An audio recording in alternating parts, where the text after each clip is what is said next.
The Academy called it the Trial of Fear. A machine older than some empires, flawless in its judgment, designed to map the terror coiled in every living mind. No cadet graduated without facing it. One by one, they stepped forward. A scaled warrior trembled as the screen bloomed with images of firestorms consuming her nest. A tusked predator roared in defiance, but the machine showed his dread anyway, the dishonor of being chained. Laughter, whispers, mockery rippled through the hall as each chart appeared.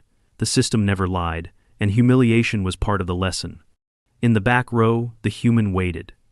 Soft-skinned, weaponless, fragile, the one species everyone expected to crumble the fastest.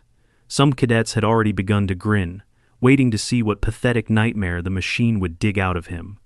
He rose without a word and sat in the chair. Electrodes hummed against his skin.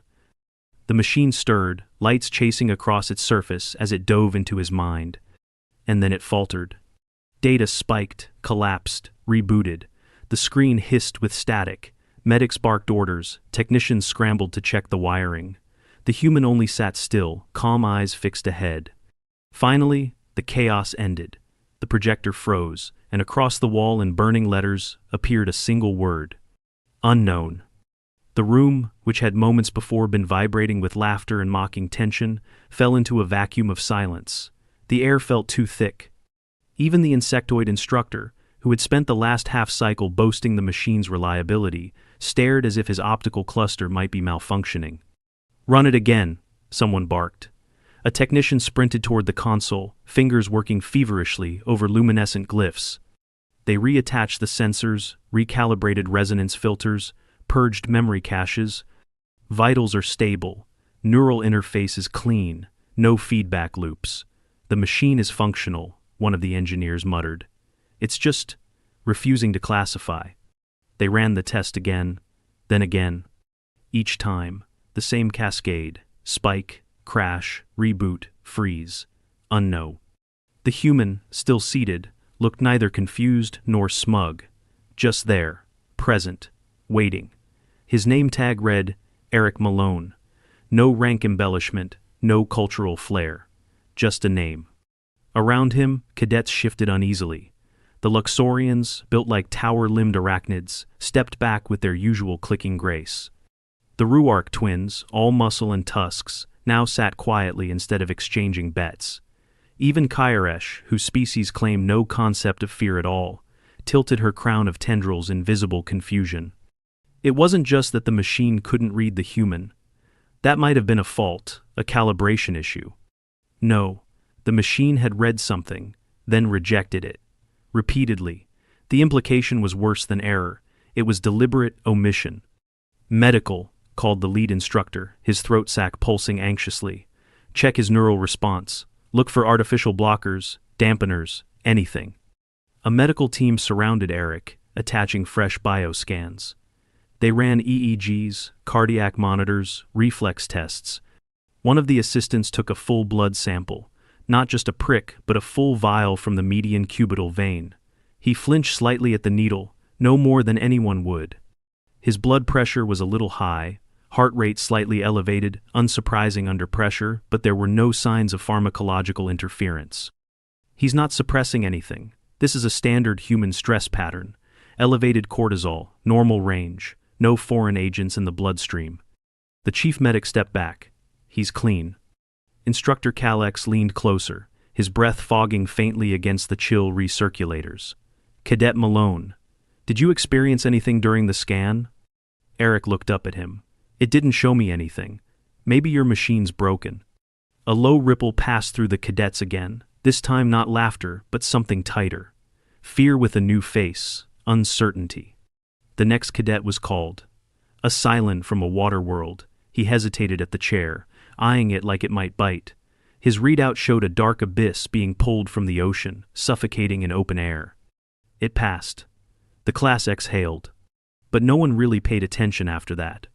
Even when one cadet's fear was displayed as the annihilation of his family's bloodline in front of his ancestral crypt, the tension didn't fully return because the room kept stealing glances back at the human. The one whose mind couldn't be read, the one who hadn't blinked. Later that day, While other cadets nursed their embarrassment or basked in the relief of having passed the trial, Eric walked alone through the outdoor training yard. No one approached him. Not even Karesh, who normally sparred with every species at least once to test herself. She passed him with a slight bow of her head and did not make eye contact. He sat by himself on a bench near the kinetic field, watched the solar filter dim as evening approached. One of the medics, a Centauri assistant, approached cautiously, holding a tablet. "I ran a full diagnostic on the machine's logs," she said, awkwardly folding her forearms. "You know what's strange? It didn't crash. It completed its cycle and recorded the result." Eric looked at her, genuinely interested now. "And?" She hesitated. "It flagged your neural response as non-classifiable, not error, not data corrupted. It used the internal code for legacy encounters." "Legacy?" She nodded. "Ancient contacts, the kinds we haven't seen since before the archive wars. Beings whose fear patterns broke the framework, the only recorded classification that fits Island. Unquantifiable." Eric frowned. "So, what does that mean?" The medic stared at him. "It means you might be the most terrifying thing in this academy." By the next cycle, word had spread. In the dining bay, the whisper followed every tray. The human cadet. The trial of fear. The verdict. Unknown. A term spoken in hushed tones, as if saying it aloud might attract its meaning. Instructors tried to downplay it. Official bulletins labeled it under review. But no one missed the tension in the hallways, or the sudden way instructors paused when Eric entered a room. Even the training AI now asked him for manual override, more often than not, as if uncertain what his biometric tags meant. And yet, Eric kept showing up. To tactics class, field training, zero-grav maneuver drills. He laughed at jokes, laughed at himself, argued over protein rations and handed out chewing gum during breaks. But nothing he did, no smile, no casual shrug ever quite reached the walls others now built around him. In the fear chamber, the machine sat untouched for 3 days. Then, without ceremony, it was brought online again. "This is not a retest," Instructor Calix said, addressing a new class of observers. "This is a diagnostic verification. The system must prove it was not compromised." Eric stood nearby, arms folded, saying nothing. No one had ordered him to participate again. He just showed up when he heard. A cadet from the Jura stepped up. Her body was armored in crystal chitin, her blood said to carry trace minerals from supernovae. She was proud, undefeated in sparring matches, and known to laugh in simulations of battlefield collapse. She sat. The machine hummed. Her chart painted the projection wall in stunning color. It showed a black void, not empty space, but a complete loss of connection, a death not of body, but of mind. A void where the Jura hive mind no longer reached her. Alone, in a universe where she could not feel the song of her kind. She collapsed, weeping the moment it ended. Calix gave no comfort. That was not the machine's purpose. Another cadet stepped forward, and another. One by one, the system displayed their most private, paralyzing nightmares. Each exposure was like a psychic wound turned public. Eric watched them all, silent, still. After the last cadet's vision ended, a cascade of withering vines choking out his life forest, Calix turned toward him. "You remain an anomaly, Cadet Malone." Eric raised an eyebrow. "Still no readout?" "No change," the instructor said. "Would you submit again?" There was no law that said he had to. He'd already passed the trial, however anomalously. But in a moment that stretched just a little too long, Eric nodded. "I'm not afraid of machines," he said, and sat back in the chair. No one exhaled. Electrodes connected, the lights dimmed. This time, the hum began sharply. The machine reacted even faster than before, reading, parsing, decoding. Then came the stutter. A flicker, a pulse, a sound like grinding metal beneath glass. Data spilled upward in jagged spikes on the monitor, impossible amplitudes, nonsensical ratios. Heat levels in the machine core spiked. Cables began to shimmer red. A safety alarm chirped softly, then louder. Then, a bright hiss of static. And again, unknown. Only this time, the screen didn't freeze immediately. It began to show something. A shape, A shadow, almost. Abstract and massive. Not a beast, not a storm, not a memory. Something like absence given form. Then it crashed. The wall projection blinked out. The diagnostic console popped, sparks arcing briefly across its casing. Techs swarmed. Medics checked vitals, but not Eric's this time. The machine's internal regulator had overheated. A pump unit was failing. Several fuses would need manual replacement. Eric sat perfectly still in the chair, staring ahead. "Eric," Calix said carefully, "did you see anything?" He didn't answer right away. Then he said, "I think your machine doesn't like what I think about." "You were shown an image," Calix said, briefly. "What was it?" Eric stood slowly. "I didn't see anything new. It's like it tried to pull something from me, then gave up." "Do you remember the shape?" "No," he said. "It's like trying to remember a noise that made you uncomfortable, but you don't know why." "Then, how do you know it gave up?" Eric turned, looked at Calix, then the other instructors. "Because whatever it was trying to find," he said, "I already learned how to live with it." Later, they tried to explain it away. They said the machine reacted poorly to human brain patterns, that it needed a different baseline. They proposed rewriting parts of the scanning software to use primate neurology maps, like they had for the early sapiens of Oxra 5. But that didn't explain the projected shape. Or why the internal logs showed it wasn't a software error. The Academy's head of psychometric diagnostics, a gray-shelled Tavalik, ran a full neural trace of Eric that evening. They used non-invasive mapping, real-time neuroimaging, combined with a cold light EEG shell. Eric didn't resist. He was cooperative, even curious.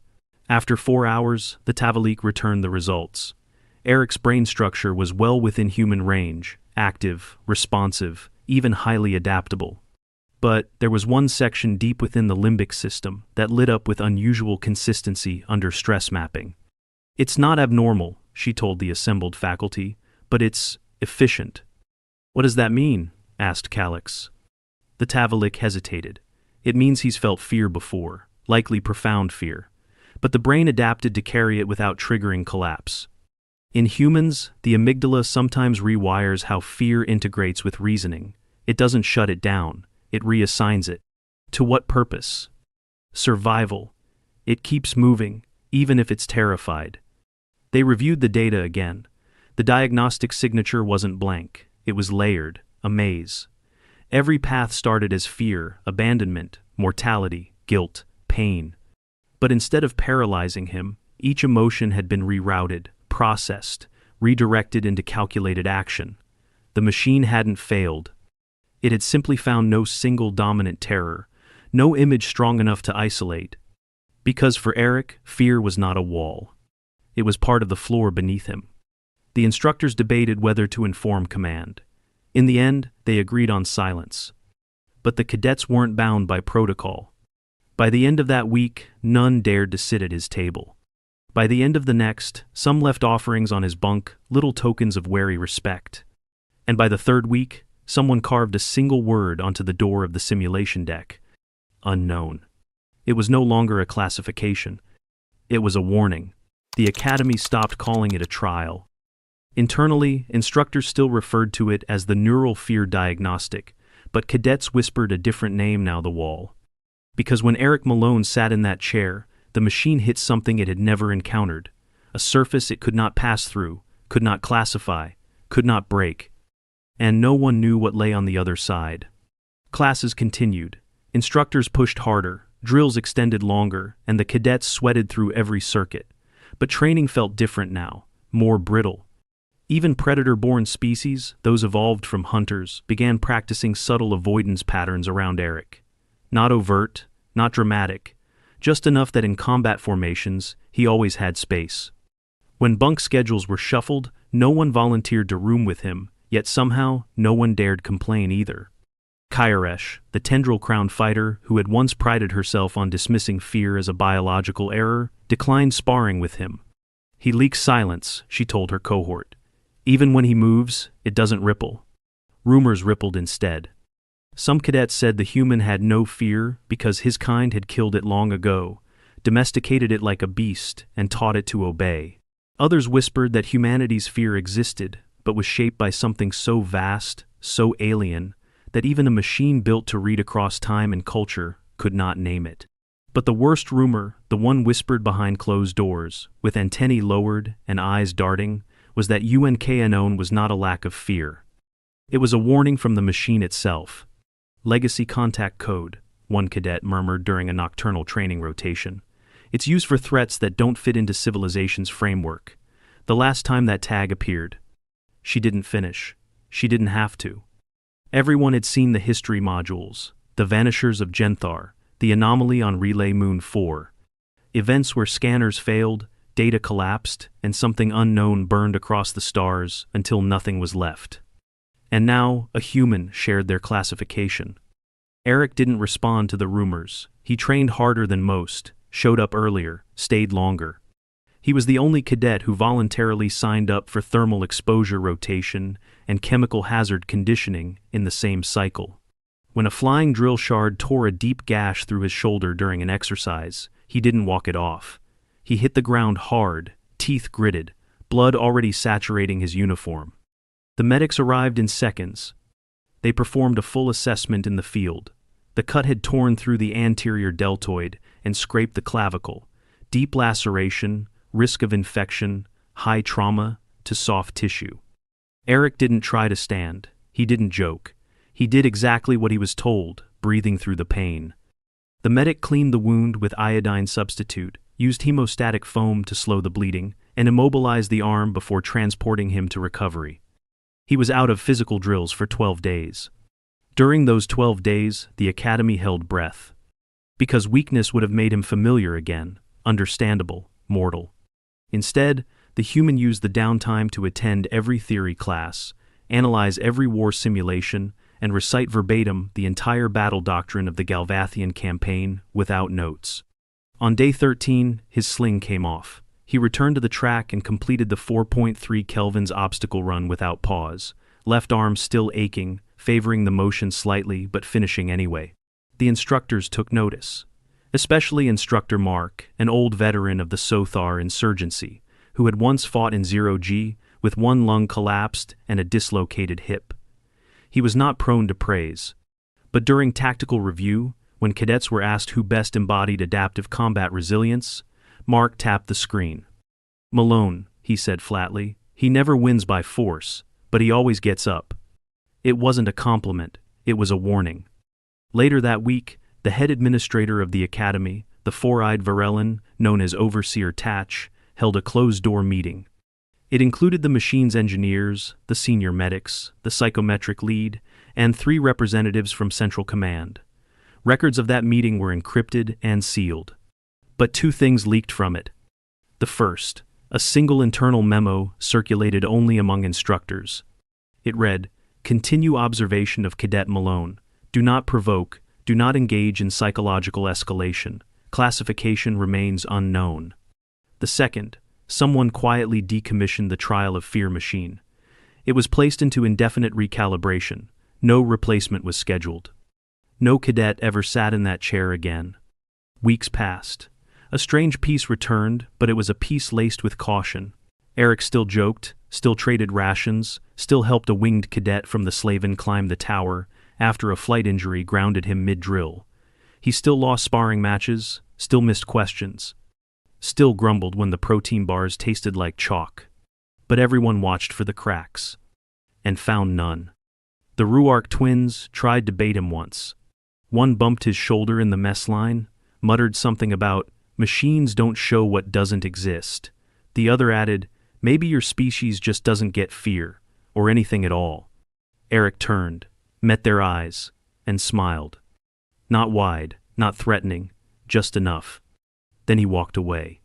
That night, both twins filed voluntary reassignments to different sleep blocks.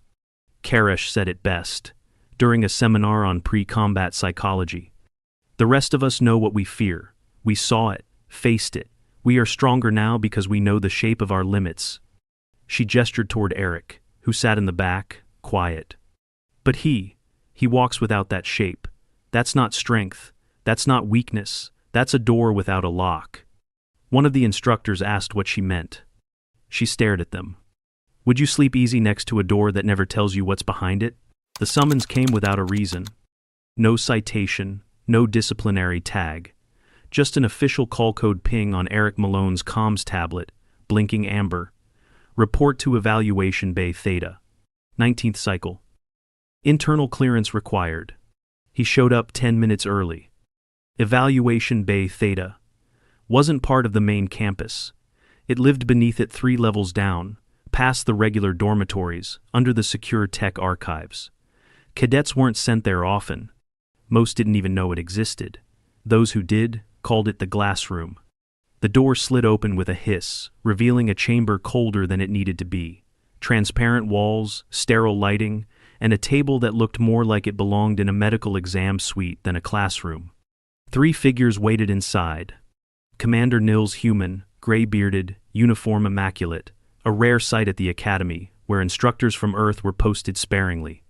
Inquisitor Tail, a Corellan whose skin flickered in subtle pulses of biolight. Their species had no visible mouth, but spoke with impeccable Terran standard through an implanted synthesizer. And lastly, Overseer Tatch himself. Cadet Malone, said Nils, gesturing to the chair opposite them. Please sit. Eric did, not casually, just quietly, alert. Tail placed a data cube onto the table. It illuminated automatically. Images scrolled across its surface scans of Eric's trial, logs from the machine, timestamps, core temperatures, power spikes, and finally, the word again, unknown. We are not here to reprimand you, said Tail softly. We are here to understand. Is this a formal psych eval? Eric asked. No, said Tatch, his 4 eyes blinking independently. This island, clarification. We've reviewed the machine logs, Nils said. They show that your neurological responses weren't abnormal.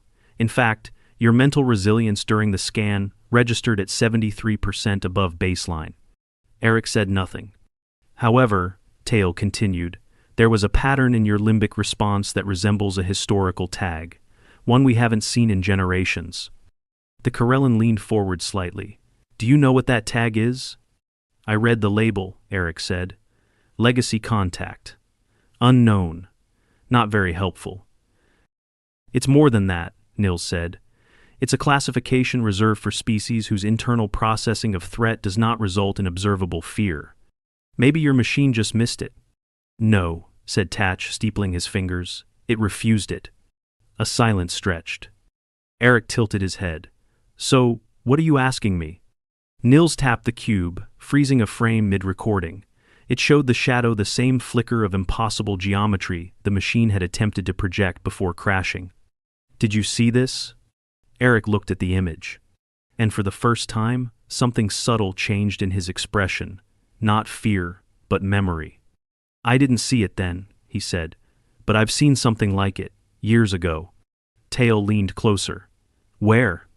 Eric didn't answer right away. Then, Station Helix 7, outer orbit. During my civvy years before enlistment. Hull breach in Sector 9. The crew locked down the corridor, thought everyone was clear. He paused. I wasn't. Tatch opened a notepad, began to type. You were in a decompression zone? Yeah. How long? 11 minutes. Even Tail blinked. With no suit? There was partial atmosphere in the alcove, emergency gel mask, but the rest of the corridor vacuum. You should have gone into cardiac arrest within 3. I didn't. Explain, said Nils. Eric's hand tightened slightly on the edge of the chair. I thought I was dead. I accepted it. And then, I didn't die. I stayed awake. I felt everything. The panic hit so hard I thought my brain would fry itself. What did you do? I counted, he said, backwards from 5,000. I figured if I got to 0, I'd either be dead or rescued. And? Asked Tail. I got to 94, he said. Then the rescue drone breached the secondary airlock. None of the officials spoke for a moment.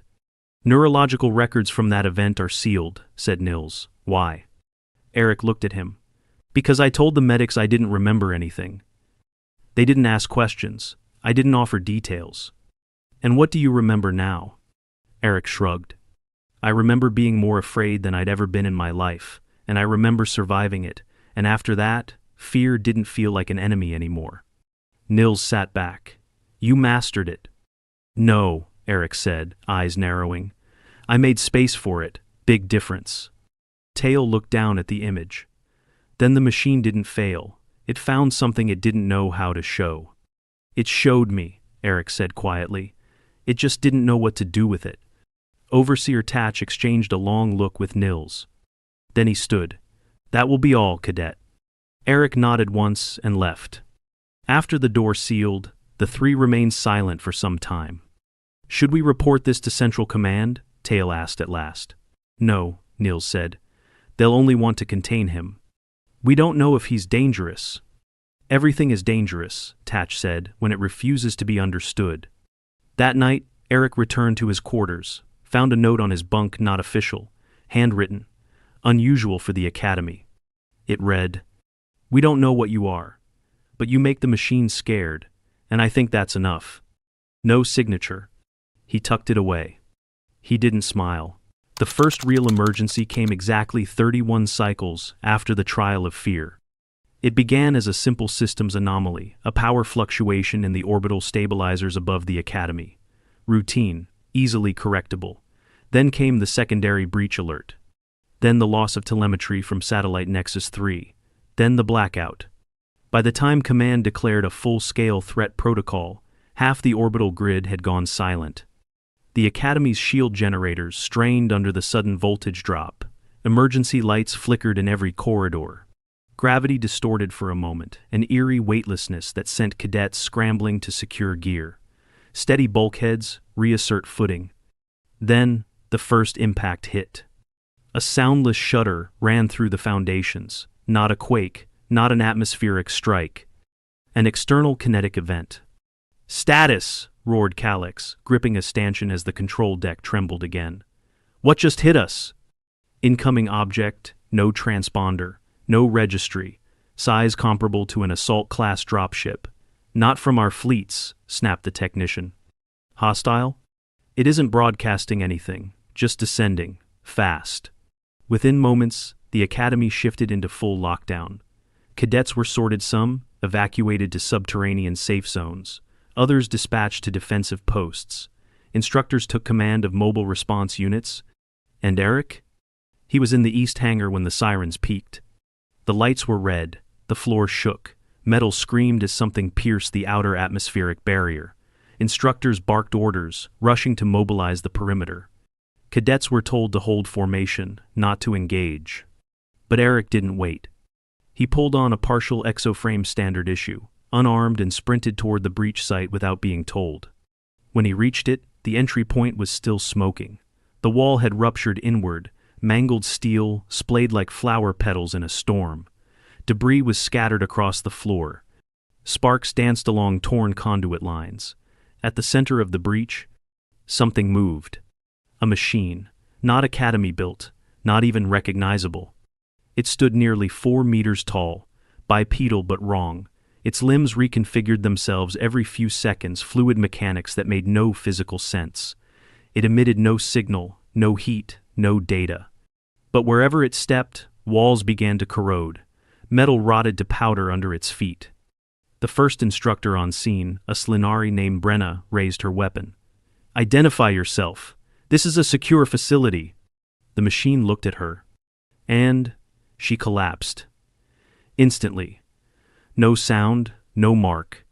Just dropped like a marionette, with its strings cut. That was when the other cadets began to panic. Orders failed, fire teams scrambled, but the machine, if it could be called that, didn't attack. It approached. Slow, unhurried, as if testing something. Eric stepped forward. Unarmed, still limping slightly from a healed injury, face expressionless. Someone shouted at him to fall back. He didn't. The thing paused. Its surface shimmered shadows, almost. Not camouflage, not light distortion, just wrong, like it wasn't entirely here. It faced him. And for a moment, the air changed. Not colder, not hotter, but quieter. Then it lunged. Eric moved. Not faster, not better, just at the right moment. He sidestepped the swipe, ducked low, reached for a fire suppression panel, ripped the hatch from the wall, and threw it into the machine's knee joint. It staggered. Just a little. But it reacted. That was the break they needed. Cadets opened fire.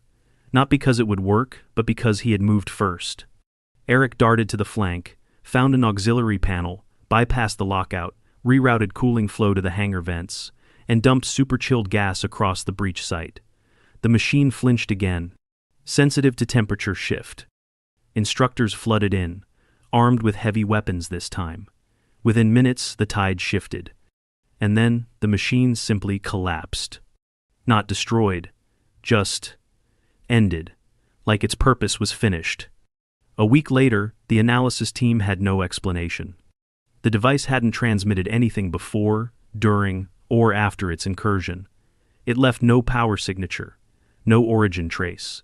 Its inner architecture didn't match any known technology. The official report called it an anomalous test drone, but no one believed that. Because Brenna never woke up. And because everyone saw who had acted first. Eric Malone. The one cadet who hadn't frozen, who hadn't waited for orders, who'd stood in front of something alien, unclassifiable, and uninvited and moved. Just like he had in the trial. The word came back. Unknown. Same designation, same classification. The same silence in the report margins. By the time graduation arrived, the academy had made certain adjustments. There were no more trials. The machine was quietly dismantled. Its components archived under top clearance code. No reason given. Eric received no special honors, no speech, no extra stripe. Just a file noting, extreme situational response effectiveness under anomalous conditions. He didn't need the recognition. Because everyone had seen. Even the alien cadets, who once mocked humanity's softness, now stepped aside when he passed. Not out of reverence, not out of fear, but out of respect. He was still human, still joked about the food, still favored his right arm a bit when it rained, still helped carry packs when the newer cadets staggered under weight. But they never forgot. Not the machine, not the verdict. Because the worst kind of fear isn't the one you can see. It's the kind that doesn't stop you. That walks beside you, calm, quiet.